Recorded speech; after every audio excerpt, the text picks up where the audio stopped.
ദൈവനാമത്തിന് മാത്രം ഉണ്ടാകട്ടെ. ആരാധനയോടുള്ള ബന്ധത്തിൽ ലൂക്കോസ് എഴുതിയ സുവിശേഷം അതിൻ്റെ 19-ാം അധ്യായം വായിക്കാൻ ആഗ്രഹിക്കുന്നു. ലൂക്കോസ് എഴുതിയ സുവിശേഷം 19-ാം അധ്യായത്തിൻ്റെ 1-ാം വാക്യം നമുക്ക് ഏറ്റവും സുപരിചിതമുള്ള ഒരു ഭാഗമാണ് വായിക്കുന്നത്. അവൻ യെരിഹോവിൽ എത്തി കടന്നു പോകുമ്പോൾ ചുങ്കക്കാരിൽ പ്രമാണിയായ ധനവാനായ സക്കായി, ഇത് കൂടുതൽ ഈ വാക്യം വായിക്കുന്നില്ല, നമുക്ക് എല്ലാവർക്കും അറിയുന്ന ഒരു സംഭവമാണിത്. സക്കായി ദൈവത്തെ കാണാൻ, കർത്താവായ യേശുക്രിസ്തുവിനെ കാണുവാൻ ആഗ്രഹിച്ചിരുന്നു.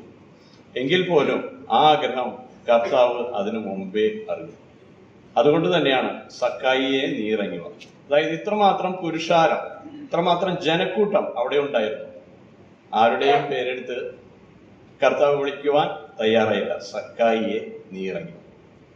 ജനക്കൂട്ടം അവിടെ പറഞ്ഞത് കർത്താവിനെ 7-ാം വാക്യത്തില് പാപിയായ ഒരു മനുഷ്യനോട് കൂടെ അവൻ പാർക്കാൻ പോയി. ഇന്ന് സ്വാഭാവികമായിട്ട് സംഭവിക്കുന്ന ഒരു കാര്യമാണ്. കാരണം നമ്മുടെ സറൗണ്ട്സ്, നമ്മളെ കുറിച്ച് പല കാര്യങ്ങളും കുറ്റം എത്രയും പെട്ടെന്ന് പറയുവാൻ ഉള്ളൊരു ടെൻഡൻസി ഉള്ള ഒരു ജനക്കൂട്ടം. അതുപോലെ തന്നെയാണ് ഇവിടെയുള്ളത്. കർത്താവിന് വേറൊരു കുറ്റവും കണ്ടില്ല. പാപിയായ ഒരു മനുഷ്യനോട് കൂടെ അവൻ പാർപ്പാൻ പോകുന്നു. പക്ഷെ വചനത്തിൽ നാം കാണുന്നു, അവൻ പാപത്തെ വെറുക്കുന്നു, പക്ഷെ അവൻ പാപിയെ സ്നേഹിക്കുന്നു. ആ പാപികളായ നമ്മെ സ്നേഹിച്ചത് കൊണ്ടാണ് നാം ഇന്ന് ഇവിടെ ഈ മേശയ്ക്ക് ചുറ്റും ഇരിക്കുവാൻ കാരണത്തരായത്. മാത്രമല്ല, നമ്മുടെ പാപം എത്രമാത്രം കഠോരമായിരുന്നു എന്നുള്ളത് നമുക്കറിയാം.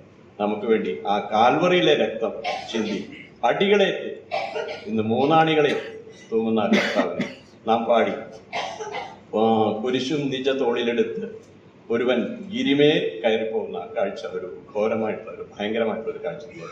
ഇവിടെ സക്കായിക്ക് ലഭിച്ചത് എന്താണ്? തന്റെ വസ്തുവകകളിൽ പകുതിയോളം ഞാൻ കൊടുക്കാം, എന്തെങ്കിലും ചതിവായി വാങ്ങിയിട്ടുണ്ടെങ്കിൽ പകുതിയോളം കൊടുക്കാമെന്ന് സമ്മതിച്ചതായിട്ട് കാണാം. കർത്താവ് എന്താണ് പറഞ്ഞത്? അടുത്തൊരു 10-ാം വാക്യത്തിൽ, ഇന്ന് ഈ വീടിനെ രക്ഷിക്കും. നാം ഇന്ന് ഈ വീടെന്ന് പറയുമ്പോൾ നമ്മുടെ ശരീരം ആണ് കർത്താവ്.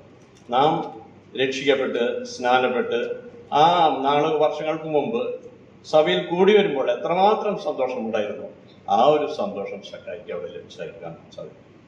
നാം ഇന്ന് സക്കായി കൊടുത്തത് എന്താണ്?